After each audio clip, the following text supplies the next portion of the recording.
যাইতো। দেখতেন যে পৃথিবীতে মানুষ কোরআনওয়ালাদেরকে কতটা বেশি ভালোবাসে। তার প্রমাণ ওই দিন হয়ে যাইতো যদি 16 তারিখ যে ডিসিশন হয়েছিল যে বাইতুল মুকাররমে জোহরের নামাজের পরে ওনার জানাজা হবে, দিলেন না। আচ্ছা, এটা গেল।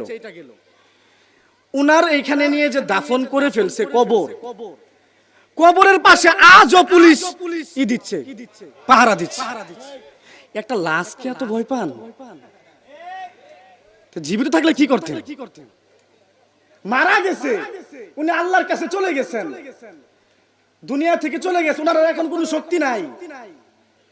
কিন্তু আমরা যে ওনাকে ভালোবাসি, কোরআনওয়ালাদেরকে যে ভালোবাসি, এটা দেখে ভয় পাইছেন বিদায় এখনো কবরস্থানে গিয়ে পুলিশে দেয়াই করাইতেছে। আমি তো এটাই বুঝি, আমি অন্য কিছু বুঝি না। ওইখানে গেরুয়া দেওয়ার কি দরকার?